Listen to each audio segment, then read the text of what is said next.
নমস্কার, খবর ত্রিপুরায় আপনাদের স্বাগত। আপনাদের সাথে আমি বিনা। প্রথমে দেখে নিচ্ছি খবর শিরোনাম। জামাতে ইসলামী প্রধান মতিউর রহমান নিজামের মৃত্যুদণ্ড বহাল রইল বাংলাদেশের সুপ্রিম কোর্টে। ভারতীয় নৌসেনার পরবর্তী প্রধান হতে চলেছেন বাহিনীর পশ্চিমাঞ্চলের প্রধান flag officer commanding in chief vice admiral Sunil Lanba. BJP শিবিরে চলে যাওয়া 9 জন বিরোধী কংগ্রেস বিধায়ককে ঘুষ দিয়ে নিজের দিকে টানার চেষ্টা করেছেন রাওয়াত। এই অভিযোগে হরিশ রাওয়াতকে জেরার জন্য তলব করল সিবিআই। এখন নিয়েছে ছোট একটি বিজ্ঞাপন বিরতি, সঙ্গে থাকুন খবর ত্রিপুরা।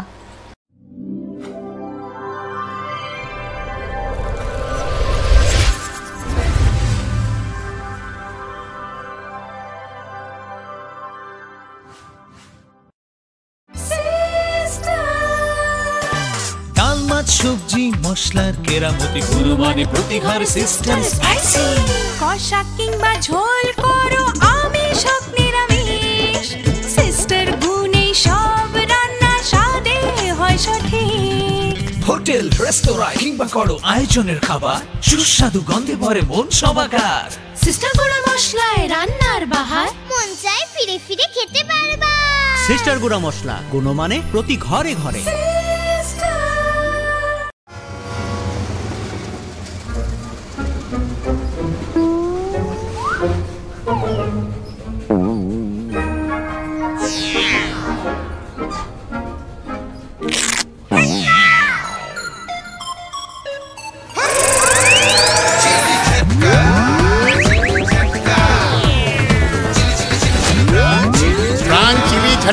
টাটকা চানাচুরের ঝটকা।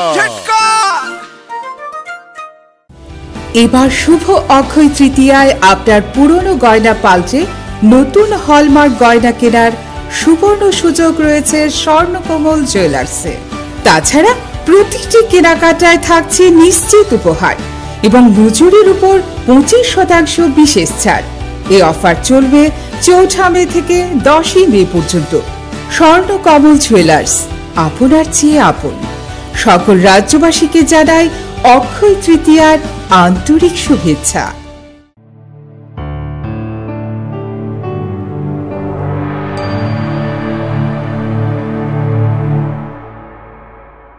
বিজ্ঞাপন বিরতির পর স্বাগত। এখন খবর বিস্তারিত। জামাতে ইসলামী প্রধান মতিউর রহমান নিজামীর মৃত্যুদণ্ড বহাল রইল বাংলাদেশের সুপ্রিম কোর্টে। 1971 সালে পাকিস্তানের সঙ্গে মুক্তিযুদ্ধের সময় মানবতা বিরোধী অপরাধে দোষী নিজামীর চূড়ান্ত প্রাণ ভিক্ষার আর্জি খারিজ করে দেয় প্রধান বিচারপতি সুরেন্দ্র কুমার সিনহার নেতৃত্বাধীন সুপ্রিম কোর্টের 4 সদস্যের বেঞ্চ। জামাতে ইসলামী প্রধান মতিউর রহমান নিজামীর মৃত্যুদণ্ড বহাল রইল বাংলাদেশের সুপ্রিম কোর্টে। 1971 সালে পাকিস্তানের সঙ্গে মুক্তিযুদ্ধের সময় মানবতা বিরোধী অপরাধে দোষী নিজামীর চূড়ান্ত প্রাণ ভিক্ষার আর্জি আজ প্রত্যাখ্যিত এই একটি মাত্র শব্দ উচ্চারণ করে খারিজ করে দেয় প্রধান বিচারপতি সুরেন্দ্র কুমার সিনহার নেতৃত্বাধীন সুপ্রিম কোর্টের 4 সদস্যের বেঞ্চ। 72 বছর নিজামী খুন, ধর্ষণ ও বাংলাদেশি বুদ্ধিজীবীদের সংগঠিত হত্যাকাণ্ডে জড়িত থাকার মতো জঘন্য অপরাধে দোষী ঘোষিত হয়েছেন। তার মৃত্যুদণ্ড বহাল রেখে সুপ্রিম কোর্টে দেওয়া আগের রায়টিও রিভিউ করে দেখতে তার আর্জি শুনানি পর্ব 2 দিন আগে শেষ হয়। প্রধান বিচারপতির বেঞ্চ নিজেদের রায় রিভিউ করে দেখে আজ তার রিভিউ পিটিশন প্রত্যাখ্যান হওয়ার ফলে নিজামকে ফাঁসিতে ঝুলানো বাংলাদেশ সরকারের সামনে শেষ বাধাটিও সরে গেল। এখন তার কাছে প্রাণ বাঁচানোর শেষ রাস্তা হলো রাষ্ট্রপতির কাছে ক্ষমা ভিক্ষার আর্জি। রাষ্ট্রপতি একমাত্র নিজামকে ক্ষমা করে দিয়ে বাঁচাতে পারেন। যদিও রাষ্ট্রপতি আব্দুল হামিদ এর আগে নিজামীর শীর্ষ সহযোগী সহ 1971-এর 2 জন যুদ্ধাপরাধীর প্রাণ ভিক্ষার আর্জি নাকচ করে দিয়েছেন। গত বছরে ওই 2 জনের প্রাণদণ্ড কার্যকর হয়। নিজামীর রিভিউ পিটিশনে কি রায় হয় সে ব্যাপারে সকাল থেকে টানটান উত্তেজনা ছিল বাংলাদেশে। তাকে রাখা হয়েছে শহরতলির কাশিমপুর সেন্ট্রাল জেলের মৃত্যুদণ্ডে সাজাপ্রাপ্ত অপরাধীদের নির্ধারিত সেলে। সুপ্রিম কোর্টের চূড়ান্ত রায় বেরোনোর পর জামাত বিবৃতি দিয়ে নিজামীকে রাষ্ট্রীয় ষড়যন্ত্রের শিকার বলে উল্লেখ করে তার পাশে দাঁড়িয়েছে। তাদের অভিযোগ, সরকার রাজনৈতিক প্রতিহিংসা চরিতার্থ করতে মানবতা বিরোধী অপরাধের তদন্তের নামে মৌলানা নিজামীকে খুনের পরিকল্পনা করেছে। প্রসঙ্গত 1971-এর মুক্তিযুদ্ধের সময় পাকিস্তান থেকে বাংলাদেশের স্বাধীনতার আন্দোলনের বিরোধিতা করে পাক সেনাদের সঙ্গে হাত মিলিয়ে দেশবাসীর উপর অত্যাচার করেছিল জামাত। সেই সময় নিজামী ছিলেন জামাতের ছাত্র শাখা তথা কুখ্যাত আল বদর বাহিনীর প্রধান। এমনকি পরে বাংলাদেশে বিএনপি নেতৃত্বাধীন 4 দলের জোট সরকারের মন্ত্রীও হয়েছিলেন তিনি। ব্যুরো রিপোর্ট, খবর ত্রিপুরা। ভারতীয় নৌসেনা পরবর্তী প্রধান হতে চলেছেন বাহিনীর পশ্চিমাঞ্চলের প্রধান flag officer commanding in chief vice admiral Sunil Lanba. প্রতিরক্ষা মন্ত্রী সূত্রে খবর, আগামী 31 মে বর্তমান প্রধান অ্যাডমিরাল রবীন ধাওয়ান অবসর গ্রহণ করেছেন। সেদিনের নতুন নৌপ্রধান হিসেবে দায়িত্ব নেবেন লানবা। ভারতীয় নৌসেনার পরবর্তী প্রধান হতে চলেছেন বাহিনীর পশ্চিমাঞ্চলের প্রধান flag officer commanding in chief vice admiral Sunil Lanba. প্রতিরক্ষা মন্ত্রক সূত্রে খবর, আগামী 31 মে বর্তমান প্রধান অ্যাডমিরাল রবীন ধাওয়ান অবসর গ্রহণ করেছেন। সেই দিনে নতুন নৌপ্রধান হিসেবে দায়িত্ব নেবেন লানভা। আগামী 2019 সালের 31 মে পর্যন্ত তিনি নৌসেনার দায়িত্ব সামলাবেন। ডিফেন্স সার্ভিসেস স্টাফ কলেজের এই প্রাক্তনী দেশের 21তম নৌপ্রধান হিসেবে দায়িত্ব নেবেন। 58 বছরের লানভা নেভিগেশন ও ডিরেকশন স্পেশালিস্ট হিসেবে পরিচিত। নৌবাহিনীতে 3 দশকের ক্যারিয়ারে একাধিক রণতরীর সঙ্গে যুক্ত থাকার অভিজ্ঞতাও রয়েছে। প্রথম দিকে তিনি করভেট শ্রেণীর যুদ্ধজাহাজ আইএনএস সিন্ধুদুর্গ এবং ফ্রিগেট শ্রেণীর আইএনএস দুর্নাগিরিতে নেভিগেশন অফিসার ছিলেন। পরবর্তীকালে 4টি যুদ্ধজাহাজ মাইনসুইপার শ্রেণীর আইএনএস কাকিনাড়া, ফ্রিগেট শ্রেণীর আইএনএস হিমগিরি ও ডেস্ট্রয়ার শ্রেণীর আইএনএস রণবিজয় এবং আইএনএস মুম্বাইয়ের কমান্ডিং অফিসারের দায়িত্ব সামলেছেন লানবা। এছাড়া নৌসেনা পশ্চিমাঞ্চলের ফ্লিট অপারেশনস অফিসার এবং বাহিনীর দক্ষিণাঞ্চল ও পূর্বাঞ্চলের নৌপ্রধানের ভূমিকাও পালন করেছেন। পাশাপাশি flag officer, sea training flag officer commanding Maharashtra ও গুজরাট এবং ন্যাশনাল ডিফেন্স কলেজের কমান্ডেন্টের পদও সফলভাবে সামলেছেন। অন্য সময়ে তিনি সেকেন্দ্রাবাদের ডিফেন্স ম্যানেজমেন্ট কলেজে অধ্যাপনাও করেছেন। গত 2014 সালের জুন মাসে তাকে নৌ উপপ্রধানের পদে উন্নীত করা হয়। বাহিনীতে তার অসাধারণ কৃতিত্বের জন্য লানবাকে পরম বিশিষ্ট সেবা মেডেল এবং অতি বিশিষ্ট সেবা মেডেল সম্মানও পেয়েছেন। ব্যুরো রিপোর্ট, খবর ত্রিপুরা। বিজেপি শিবিরে চলে যাওয়া 9 জন বিদ্রোহী কংগ্রেস বিধায়ককে ঘুষ দিয়ে নিজের দিকে টানার চেষ্টা করেছেন রাওয়াত। এই অভিযোগে হরিশ রাওয়াতকে জেরার জন্য তলব করল সিবিআই। হরিশ রাওয়াতকে জেরার জন্য তলব করল সিবিআই। সোমবার তাকে দেখা করতে বলা হয়েছে বলে খবর সূত্রে। তার বিরুদ্ধে অনাস্থা জানিয়ে বিজেপি শিবিরে চলে যাওয়া 9 জন বিরোধী কংগ্রেস বিধায়ককে ঘুষ দিয়ে নিজের দিকে টানার চেষ্টা করেছেন রাওয়াত। সেজন্য কথা বলেছেন দালালের সঙ্গে। এমনই এক ভিডিও ঘিরে চাঞ্চল্য ছড়িয়েছে উত্তরাখণ্ডের রাজনীতিতে। সে ব্যাপারে প্রাথমিক তদন্তে তাকে জিজ্ঞাসাবাদ করা হবে। রাজ্য সরকারের সুপারিশে তদন্ত নথিভুক্ত হয়েছে। বিজ্ঞপ্তি জারি করেছে কেন্দ্র। প্রসঙ্গত, রাষ্ট্রপতি শাসন চলছে উত্তরাখণ্ডে। মার্চ রাওয়াতের আস্থা ভোটের দুদিন আগে প্রাক্তন মুখ্যমন্ত্রী বিজয় বহুগুণার নেতৃত্বে ওই 9 বিরোধী কংগ্রেস বিধায়ক দাবি করেন শক্তি পরীক্ষায় তারা যাতে তাকে সমর্থন করেন সেজন্য ঘুষের অফার দিয়েছেন রাওয়াত। এই ব্যাপারে একটি স্টিং ভিডিও প্রকাশ করেন তারা। ভিডিওটি করেছেন একটি বেসরকারি টিভি চ্যানেলের এক সাংবাদিক। তাতে দেখা যাচ্ছে রাওয়াত বেঁকে বসে বিজেপির পাশে দাঁড়ানোর এমএলএদের কাছে টানতে ওই সাংবাদিকের সঙ্গে টাকা পয়সা নিয়ে রফা করছেন। রাওয়াত গোড়ায় দাবি করেন ওই ভিডিও জাল, কিন্তু গত সপ্তাহে স্বীকার করেন বিতর্কিত ভিডিওতে তিনিই আছেন। যদিও একই সঙ্গে তার সাফাই, সাংবাদিক বা বিধায়কের সঙ্গে কথা বলা অন্যায় নয়, ভিডিওতে ধরা পড়া কথোপকথন ও গুরুত্বহীন বলে দাবি করেন। পাশাপাশি রাওয়াতের অভিযোগ নির্বাচিত সরকারের পতন ঘটাতে বিজেপি ফৌজদারি চক্রান্ত করেছে। ওই স্টিং অপারেশন ও তার সিবিআই তদন্ত। তিনি চ্যালেঞ্জ জানান প্রধানমন্ত্রী নরেন্দ্র মোদী, বিজেপি সভাপতি অমিত শাহকে। বলেন অন্যায় করলে তাকে জেলে ঢোকান। ব্যুরো রিপোর্ট, খবর ত্রিপুরা। আবারও নিয়েছে ছোট একটি বিজ্ঞাপন বিরতি। বিরতির পর অন্যান্য খবরে ফিরে আসছি, সঙ্গে থাকুন।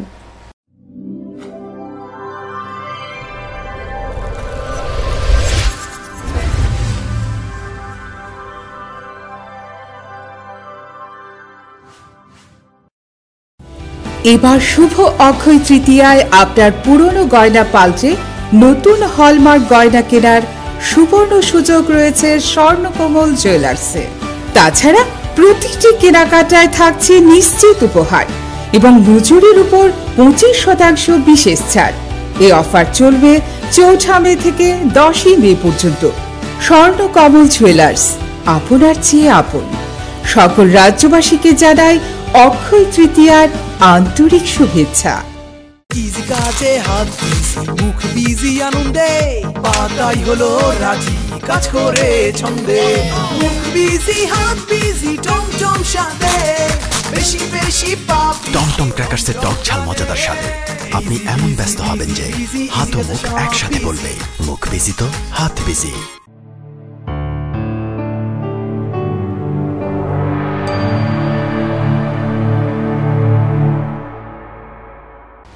বিজ্ঞাপন বিরতির পর স্বাগত। ছত্তিশগড়ের বলরামপুর জেলায় বাস দুর্ঘটনায় মারা গেলেন কমপক্ষে 17 জন, আহত 45 জন। ছত্তিশগড়ের বলরামপুর জেলায় বাস দুর্ঘটনায় মারা গেলেন কমপক্ষে 17 জন, আহত 45 জন। বেসরকারি ওই লাক্সারি বাসটি বুধবার রাতে রায়পুর থেকে প্রতিবেশী ঝাড়খণ্ড রাজ্যের গাধুয়া এলাকায় যাচ্ছিল। তখন দোলধুয়া ঘাট এলাকায় রাত 10:30 নাগাদ দুর্ঘটনাটি ঘটে। জানা গেছে, একটি বাঁকের মুখে বাস চালক আচমকা একটি মোটরসাইকেল আসতে দেখতে পান। আরোহীকে বাঁচানোর চেষ্টায় নিয়ন্ত্রণ হারিয়ে বাসটি পাক খেতে খেতে पड़ जाए पाशेर नदी खाते। ड्राइवर रमुना से ही दारू पी के गाड़ी में ही सोया था। उसको रमुना से ही जगाया जा रहा है कि भाई गाड़ी चलाने के लिए, लेकिन वो उठ ही नहीं रहा है। यहाँ पे आया, उठा, उठने के बाद गाड़ी चलाया, बस तुरंत हो गया ये घटना, पूरा ही निशा में था। पुलिस জানিয়েছে দুর্ঘটনায় অন্তত 17 জনের মৃত্যু হয়েছে, 14 জনের অবস্থা যথেষ্ট গুরুতর। ছত্তিশগড়ের মুখ্যমন্ত্রী রমন সিং ঘটনায় দুঃখ প্রকাশ করেছেন। আহতদের সব রকম চিকিৎসাগত সাহায্য করার আশ্বাস দিয়েছেন তিনি। ব্যুরো রিপোর্ট, খবর ত্রিপুরা। বুধবার স্বামীর হাতে খুন হয়েছে স্ত্রী, মারা হয়েছে বলপূর্বক 10টি ঘুমের ট্যাবলেট খাইয়ে। এমনই অভিযোগ করেছে মৃতার মা সহ অন্যান্যরা। ঘটনা বিশালগড় থানাধীন বাইদারদিঘি এলাকায়। স্বামীর হাতে খুন হয়েছে স্ত্রী, মারা গেছে বলপূর্বক 10টি ঘুমের ট্যাবলেট খাইয়ে।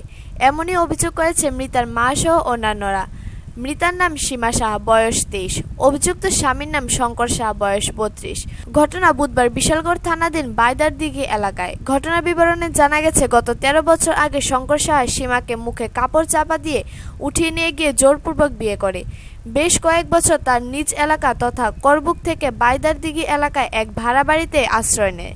পেশায় শঙ্কর একজন মশলা শ্রমিক, সিদ্ধি আশ্রম তার কর্মস্থল।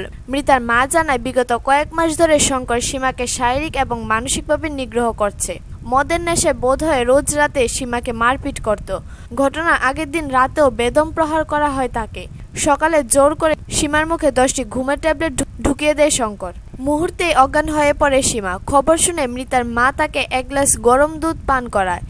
অবস্থার অবনতি দেখে সঙ্গে সঙ্গে সীমাকে নিয়ে যাওয়া হয় বিশালগড় মহকুমা হাসপাতালে। কর্মরত চিকিৎসকরা তাকে ওয়াশ করিয়ে হাঁপানিয়া পাঠানোর সময় পথে মৃত্যুর কোলে ঢলে পড়ে সীমা। 4-5 জন ছেলে লইয়া গেছে, উড়াইয়া মুখে কাপড় দিয়া। তারপরে কয়েক বছর যতন বাড়ি ছিল। এরপরে মায়া ফোন করছে, পরে বাদ্যা আগরতলা ভাড়া থাকতো, এয়া নজালা যন্ত্রণা করতো। এখান থেকে পরে আমতলি এসে এখানে ভাড়া থাকতো, এখানে যন্ত্রণা করছে। গত বছর দিন গা হয়েছিল, ঝগড়া হয়েছে 2-3 দিন আগে। তারা বাড়ির বিয়াত গেছে, ইটা লইয়া সারি সারা স্বামী স্ত্রী ইটা লইয়া সারি। এরপরে দিয়া ঘরে ভাত রাঁধছে, ভাত খাইতে দিছে না। কি হয় মারছে? ঘুমের বড়ি। ওই যে মাথার একটু ইয়ে পড়ছিল, তখন ডাক্তারের। আপনি গেছিলেন আগে শূন্য? হ্যাঁ শূন্য আপনি গেছিলেন না, তারা দোকানে পড়ে গেছে গা। এরপরে দিয়া মালিক বেটি যে ঘরে আসো না, দোকানে গেছে গা। তোর পড়িয়া গেছে, পরে মালিক বেটি আমার ডাক দিছে, দিদি দিদি সীমা তো পড়িয়া গেছে গা। এরপরে দিয়ে আমি আগে দেখলাম দুটা মা দি। এরপরে দিয়া তালা আর মারতে পারে না। এবারে মালিক বেরিয়ে তালাটা মাইরা দিছে, দিতে চাবিটা তার হাতে দিছে, চাবিটা লইয়া সারি। তারপরে কোনো রকম আমরা ঘরে আইছে। এরপরে দিয়া চোখ টোকি টানতাছে, কিতালো সীমা কিতালো, চলবার লাগে না। আমার মুহের ভিতরে চাপা দিয়া বড়ি খাওয়াইয়া দিছে। আমার গিল গিল নাইলে ইয়া করে এলাম। এরপরে দিয়ে দেখা ধুয়াই এই নানান তা কইছে, ডলা গাইছে। এরপরে মায়া গিলছে, গিল্লা সারি আমার লোক আয়া কথাও কইছে। এরপরে দিয়া কথা কইতে কইতে এবার চোখ মুকুলটা দিতেছে। আমি গিয়া সারি কতটি দুধ জাল দিয়া এক গ্লাসের ভিতরে আনিয়া তাই দিছে, আমি একটু দুধ খা। এরপরে আমি যে দুধ খাইলে একটু ভালো হইব। পরে দেখি এমনি ডলিয়া দিতে গেছে। হাঁপানিয়া হাসপাতাল চত্বর থেকে স্বামী শঙ্কর দৌড়ে পালানোর চেষ্টা করলে অন্যরা তাকে ধরে ফেলে। দেওয়া হয় আমতলী থানার পুলিশের হাতে। এদিন অভিযুক্ত শঙ্করকে বিশালগড় মহিলা থানায় হস্তান্তর করে আমতলী থানার পুলিশ। মৃতার পরিবারের তরফ থেকে অভিযুক্ত শঙ্করের নামে বিশালগড় মহিলা থানায় খুনের মামলা দায়ের করে। সকালবেলা তারা রাত্রিবেলা তারা স্বামী স্ত্রীর মধ্যে ঝগড়া হয়েছে। ঝগড়া হওয়ার পরে এরে ঘুমের ট্যাবলেট খাওয়াইছে, 8-10টা এক লোক খাওয়াইয়া মশাপা দিয়ে ধরে রাখছে। হ্যাঁ খাওয়াইছে সকালবেলা, সকাল 8টার দিকে। হ্যাঁ তারপর খাওয়ানোর পরে মার কাছে পয়সা খাওয়াই দিয়েছে। মার কাছে যাওয়ার পরে এবারে তাইরে দুধ খাওয়াইছে। দুধ খাওয়ানো মা তো আর জানে না কে কি হয়েছে। দুধ খাওয়ানোর পরে হেঁপড়ে আছে আর কি মাটির ভিতরে পড়ে যাওয়ার পরে হসপিটাল লইছে। হসপিটালে আনিয়ে সেটা ওয়াশ করছে আধা ঘন্টার মতন। ওয়াশ করেছে হাঁপানিয়া রেফার করছে। ব্যবহার করে দেয় না, ওটির তুলনা লগে লগে মারা গেছে। স্বামীর কি নাম? স্বামীরও শঙ্কর দেব না। বৃহস্পতিবার দুপুরে বিশালগড় মহকুমা আদালতে অভিযুক্ত শঙ্করকে সোপর্দ করা হয়েছে। ঘটনায় গোটা বাইদারদিঘি এলাকায় ব্যাপক চাঞ্চল্যের সৃষ্টি হয়েছে। ব্যুরো রিপোর্ট, খবর ত্রিপুরা। স্বপ্ন ছিল বড় হয়ে পুলিশ অফিসার হব। কিডনির কঠিন অসুখে শয্যাশায়ী সেই ইচ্ছে পূরণের গল্পের ঠিক 1 বছরের মাথায় বরাবরের জন্য পৃথিবী ছেড়ে ভিন্ন দুনিয়া পাড়ি দিল 11 বছরের ছোট্ট গিরিশ শর্মা। স্বপ্ন ছিল বড় হয়ে পুলিশ অফিসার হবে, ইচ্ছে সফল হয়েছিল একদিনের জন্য। আর সেই ইচ্ছে পূরণের গল্পের ঠিক 1 বছরের মাথায় বরাবরের জন্য পৃথিবী ছেড়ে ভিন দুনিয়ার পাড়ি দিল 11 বছরের গিরিশ শর্মা। গত বছর 30 এপ্রিল একদিনের জন্য জয়পুরের পুলিশ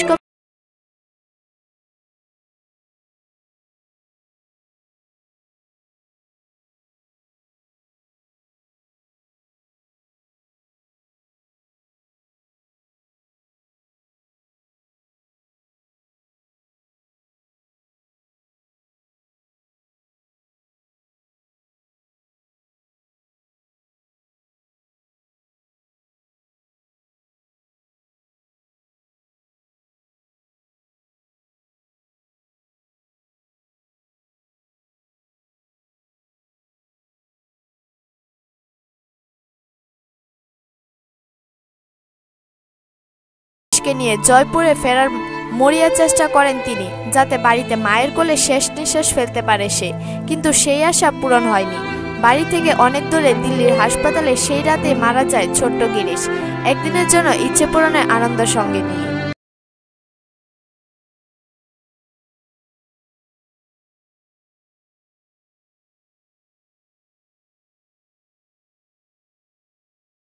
ব্যুরো রিপোর্ট, খবর ত্রিপুরা। সীমান্ত পাচার বাণিজ্য রুখতে গিয়ে সোনামুড়া সীমান্ত এলাকার কুলুবাড়ি দিয়ে পাচারকারীদের দায়ের আঘাতে আহত হয়েছিল আশুপাল নামে এক বিএসএফ জওয়ান। মূল অভিযুক্ত জহির হোসেনকে আটক করে সোনামুড়া আদালতে প্রেরণ করলে মাননীয় বিচারক তাকে 6 দিনের পুলিশ রিমান্ডের নির্দেশ দেন। সীমান্ত পাচার বাণিজ্য রুখতে গিয়ে সোনামুড়ার সীমান্ত এলাকা কুলুবাড়ি দিয়ে পাচারকারীদের দায়ের আঘাতে আহত হয়েছিল আশুপাল নামে এক বিএসএফ জওয়ান। ঘটনার বিবরণে জানা যায়, বিএসএফ জওয়ান আশুপাল তার সহকর্মীদের সঙ্গে সীমান্ত এলাকায় নজরদারি চালাচ্ছিল। তখনই তার চোখে পড়ে কিছু পাচারকারী অবৈধভাবে পাচার বাণিজ্য চালাচ্ছে। তখন বিএসএফ জওয়ান বাধা দিতে গেলে তাকে দা দিয়ে 4টি আঘাত করে পাচারকারীরা। এই ঘটনার মূল অভিযুক্ত জহির হোসেনকে আটক করে পুলিশ। তাকে বৃহস্পতিবার সোনামুড়া আদালতে প্রেরণ করলে বিচারক তাকে 6 দিনের পুলিশ রিমান্ডের আদেশ দান করেন। ধারণা করা হচ্ছে রিমান্ডের পরই বেরিয়ে আসবে ঘটনার সাথে জড়িত বাকিদের নাম। এই ঘটনায় সরকারি পক্ষের আইনজীবী জানান, এটা হচ্ছে গত 1/5/2016 4:30-এর সময় ভোরবেলা আসামি জহির হোসেন সঙ্গে আরও 3 জন ছিল। ঘটনা ছিল গত 1/5/2016 তারিখে ভোর 4:30-এর সময় কুলুবাড়ি বিএপির ক্যাম্পের যারা জওয়ান, আশুপাল ছিল কনস্টেবল, সঙ্গে আরও 2-3 জন ছিল। তোরা দেখে যে এই জহির হোসেন সঙ্গে আরও 2-3 জন তারা নালা একটা কাটাতাল ছিল ওই কুলুবাড়ি এরিয়াতে, কাটাতালের বেড়ার নিচে একটা স্পান্স পাইপ, সেখান দিয়ে কিছু স্মাগেল গুডস নিয়ে যাচ্ছিল। ধাওয়া করার ফলে তারা পালিয়ে যায় এবং 40-80 মিটার গিয়ে তাকে ধাওয়া করে তার হাতে একটা দা ছিল, দা দিয়ে সে আশুপাল যে কনস্টেবল তাকে যখন সে গুলি করছিল আত্মরক্ষার জন্য গুলি চালাচ্ছিল, তখন তাকে একটা ধারালো দা দিয়ে কোপ মারে। ফলে তার ডান হাতের রিস্টে এবং বাদিকের কপালে এবং তার হাঁটুতে কোপ মারে। সঙ্গে সঙ্গে সেই জওয়ান চিৎকার করার পর অন্যান্য যারা জওয়ান আছে ওরা এসে ঘটনাস্থলে জহির হোসেনকে ধরিয়ে ফেলে এবং অন্যান্য লোকরা পালিয়ে যায়। কুলুবাড়ি বিউপি ক্যাম্পের কোম্পানি কমান্ডার 145 ব্যাটালিয়ন বিএসএফ উনি একটা মামলা ওই দিনে দায়ের করেন সোনামুড়া থানা। সেটার কেস নাম্বার হলো 43/2016। সে ধারে মামলায় নথিভুক্ত আছে।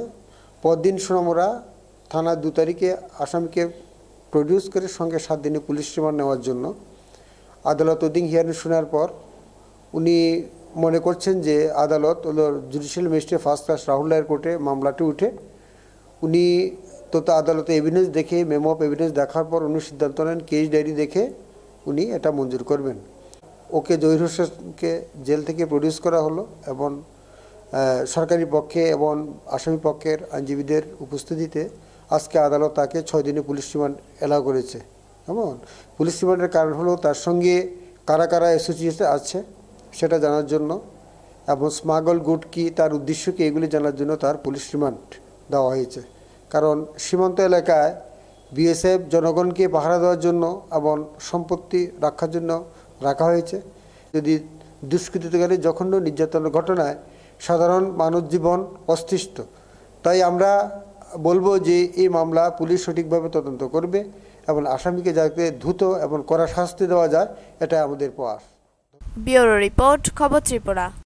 বৃহস্পতিবার তেলেমোড়া কার্লমার্ক্সের 199তম জন্মদিন উপলক্ষে তেলেমোড়া টাউন হলে এক হল সভা অনুষ্ঠিত হয়।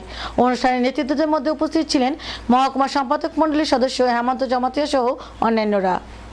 দেশের মানুষের সামনে বড় বিপদ। দেশের সরকার যেভাবে গরিব মানুষ মারার নীতি একের পর এক গ্রহণ করে চলেছে, এর বিরুদ্ধে সকল অংশের মানুষকে ঐক্যবদ্ধ হয়ে রুখে দাঁড়াতে হবে। একই সাথে বিকল্প বামপন্থী আন্দোলনকে আরও বেশি করে শক্তিশালী সংগঠনের পরিণত করারও আওয়াজ উঠল। বৃহস্পতিবার তেলেমোড়া টাউন হলে মার্ক্সবাদীদের স্রষ্টা দার্শনিক কার্ল মার্ক্সের 199তম জন্মদিনে আয়োজিত হলসভাতে প্রধান বক্তার ভাষণে কথাগুলি বলেন পার্টির খোয়াই জেলা সম্পাদক সমীর দেব সরকার। আলোচনা শুরুর আগে মার্ক্সের প্রতিকৃতিতে শ্রদ্ধাঞ্জলি জ্ঞাপন করেন নেতৃত্বরা। সিপিএম তেলেমোড়া মহকুমা কমিটির উদ্যোগে হয় হলসভা। এদিন সভাতে নেতৃত্বদের মধ্যে উপস্থিত ছিলেন মহকুমা সম্পাদক মণ্ডলীর সদস্য হেমন্ত জমাতিয়া, রাজ্য কমিটির সদস্য খগেন জমাতিয়া, জেলা সদস্য অশোক দাশগুপ্ত। সালে কার্ল মার্ক্স এবং ফ্রেডারিক এঙ্গেলস যে কমিউনিস্ট ইস্টার লিখেছিলেন কি কথাটা আমরা জানি, কিন্তু আমি একসঙ্গে যেটা তুলে ধরার চেষ্টা করছি। এ পর্যন্ত প্রচলিত সমস্ত সমাজের ইতিহাস হল শ্রেণী সংগ্রামের ইতিহাস। একইভাবে সবাই জানেন এখানে যারা উপস্থিত আমাদের পার্টি ভারতের কমিউনিস্ট পার্টি মার্ক্সবাদী, অর্থাৎ একটা বিপ্লবী পার্টির সদস্য বা সদস্য আপনারা, আমি বলবো সবাই আপনারা জানেন সমাজ ব্যবস্থার বিবর্তনের মধ্যে নানান যুগ ধারা সেখানে এসেছে। আদিম সাম্যবাদী সমাজ, দাস সমাজ, কৃতদাস, তা থেকে টান হয়ে একটি বিপ্লবের মধ্য দিয়ে যেটা এসেছে ভূমিদাস, ভূমি মালিক অর্থাৎ সামন্ততান্ত্রিক সমাজ। পার্টির কর্মী সমর্থকদের হলসভাতে অংশগ্রহণ ছিল চোখে পড়ার মতো। ব্যুরো রিপোর্ট, খবর ত্রিপুরা। সোনামুড়া মহকুমায় প্রায় 90 কিলোমিটার সীমান্ত এলাকা, এখনও প্রায় 10 কিলোমিটার সীমান্ত এলাকায় কাঁটাতারের বেড়া নির্মাণের করা সম্ভব হয়নি। ফলে বিগত কিছুদিন ধরে সোনামুড়া মহকুমা সীমান্ত এলাকায় রহস্যজনকভাবে বেড়ে চলছে সীমান্ত অপরাধ। এইসব ঘটনা খতিয়ে দেখতে বুধবার দুর্গাপুর এবং এনসিনগর সীমান্ত এলাকায় পরিদর্শনে আসেন জেলা শাসক প্রদীপ চক্রবর্তী সহ অন্যান্যরা। বিগত কিছুদিন ধরে সোনামুড়া মহকুমায় সীমান্ত এলাকায় রহস্যজনকভাবে বেড়ে চলছে সীমান্ত অপরাধ।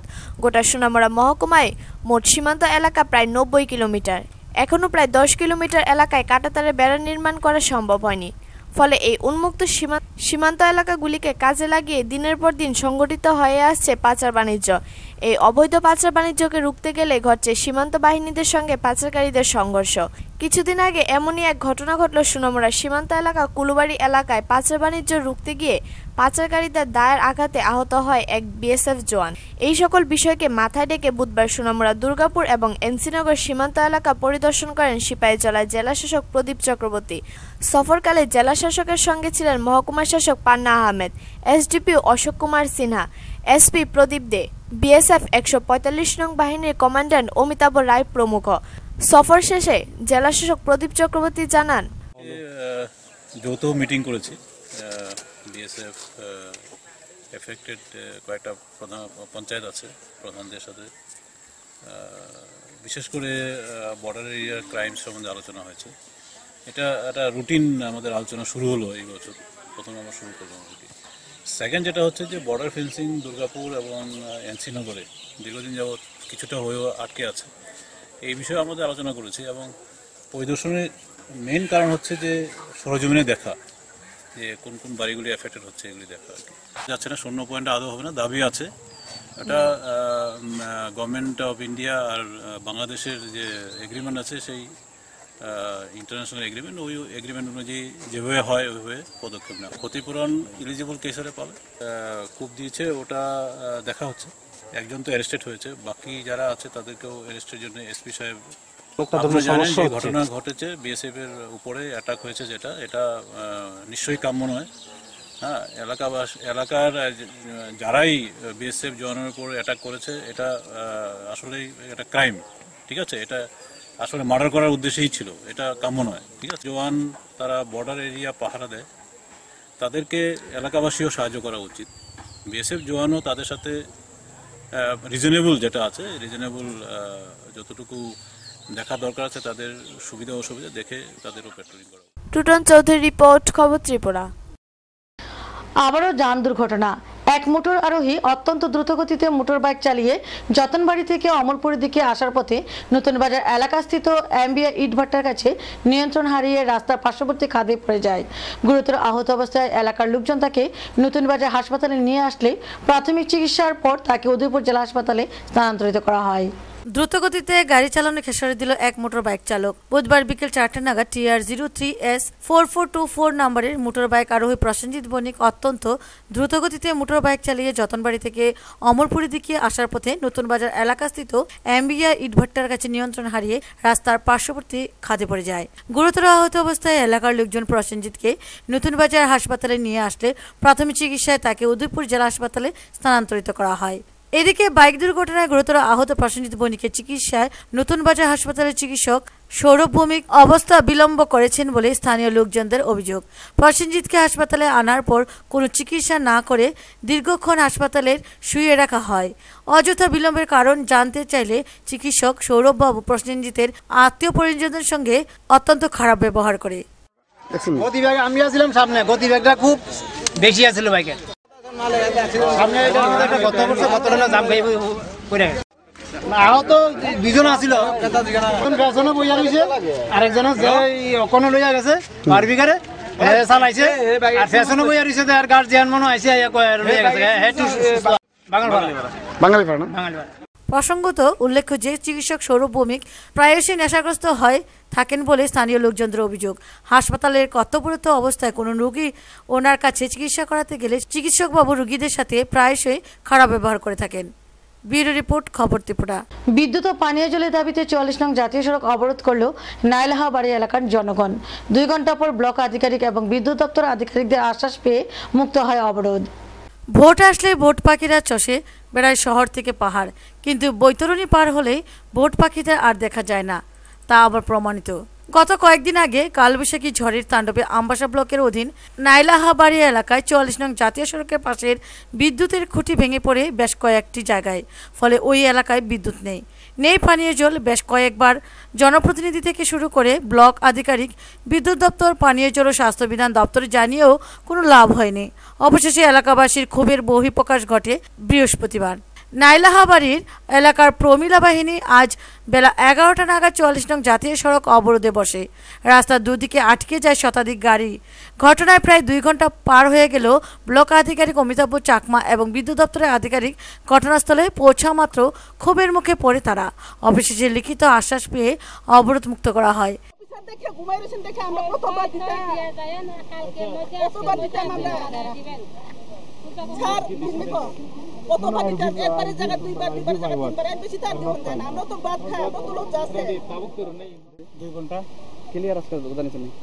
তারা জল এবং কারেন্টের লেগে রাস্তা অবরোধ করছে। আপনার কেমন অসুবিধা? সাংঘাতিক আমি কোর্টে যেতাম, অফিসের টাইম করতে পারতেছে না।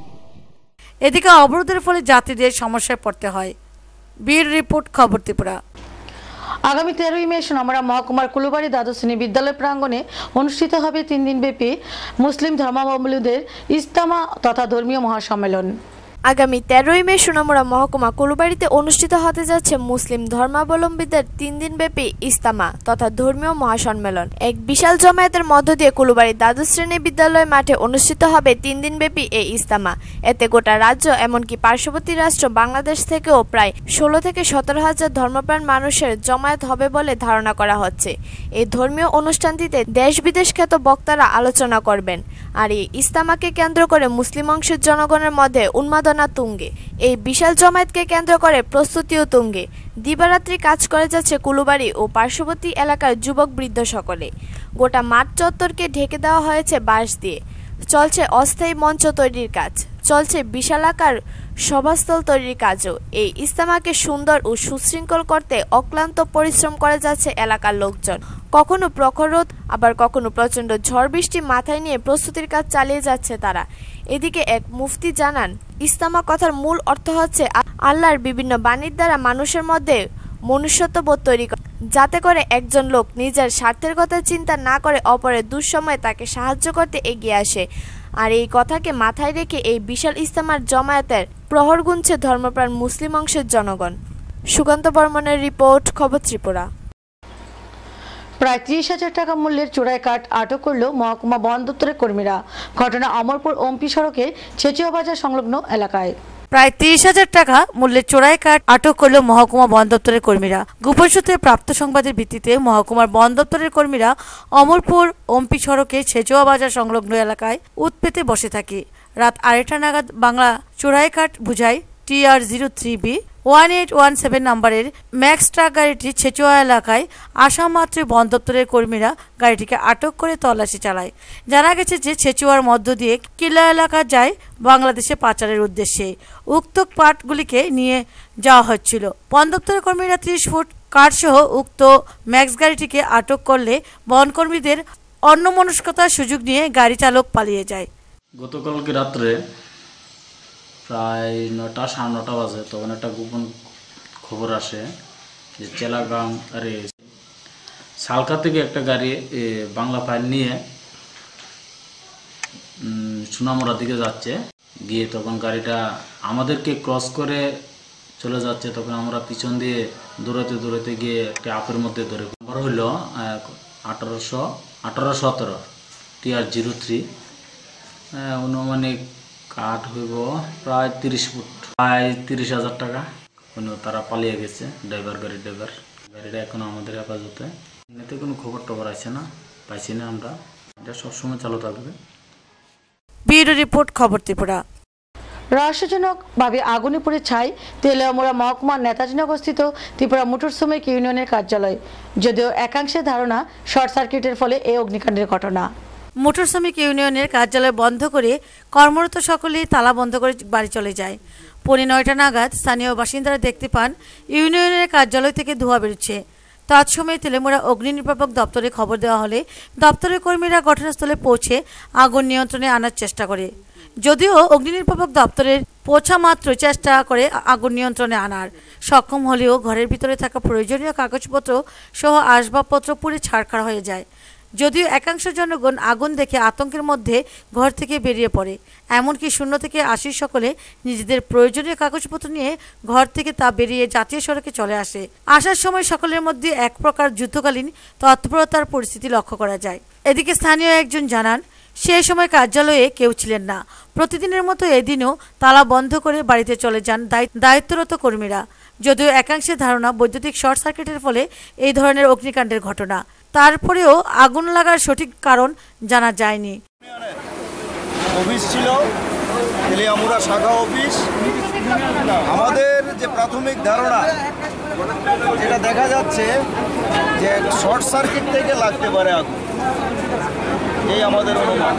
আমাদের ইউনিয়নের অনেক আসবাবপত্র ছিল, কাগজপত্র কিছু ছিল। এখনও তো আগুন নেভানোর কাজ চলছে। আগুন নেভানোর কাজ শুরু হলে আমরা দেখব যে ক্ষয়ক্ষতি কতটুকু হয়েছে। তখন কি অফিস খোলা ছিল না? আমাদের প্রতিদিনকার মতো আজকেও অফিস বন্ধ করে চলে যাওয়া, মানে যারা ডিউটিতে ছিলেন বা নেতৃত্বরাও ছিল এখানে, ওনারা চলে গিয়েছিলেন। তারপর এই আগুন লেগেছে। এখন তো বোঝা যাচ্ছে না। আগুন নেবার পর নেভানোর কাজ করছেন অগ্নি নির্বাপক দপ্তরের কর্মীরা, অক্লান্ত পরিশ্রম করছেন। এই এলাকার যুবকরা পরিশ্রম করছেন, শ্রমিকরা আছে, সবাই মিলে আগুনটাকে নিয়ন্ত্রণে এনেছেন। সার্বিক আগুনটা নেভানোর কাজ শেষ হলে আমরা ঢুকে তারপর আমরা দেখব যে ক্ষয়ক্ষতি কতটুকু হয়েছে।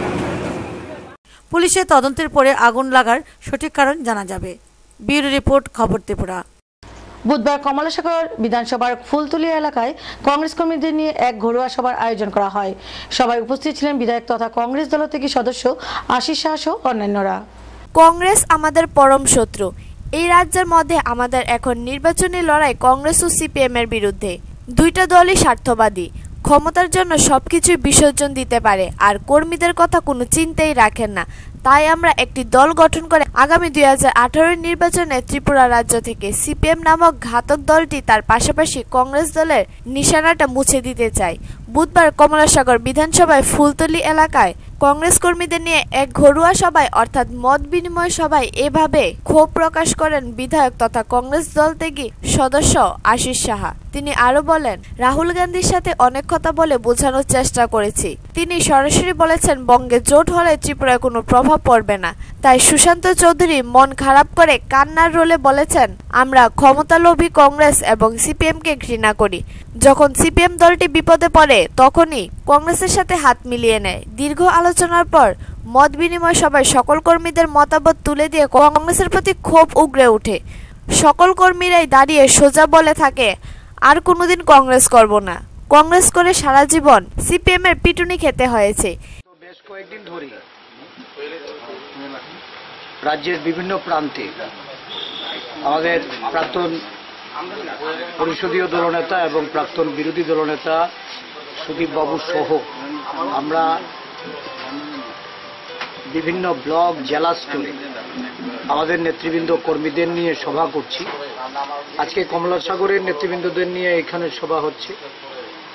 একটাই উদ্দেশ্য, পশ্চিমবঙ্গের যে অনৈতিক একটা সুবিধাবাদী ক্ষমতালোভী জোট সেখানে নির্বাচনে প্রতিদ্বন্দ্বিতা করছে, এই জোটের বিরোধিতায় এই রাজ্যের আপামর কংগ্রেস নেতা কর্মীরা তারা তাদের ক্ষোভের বহিঃপ্রকাশ ঘটিয়েছে।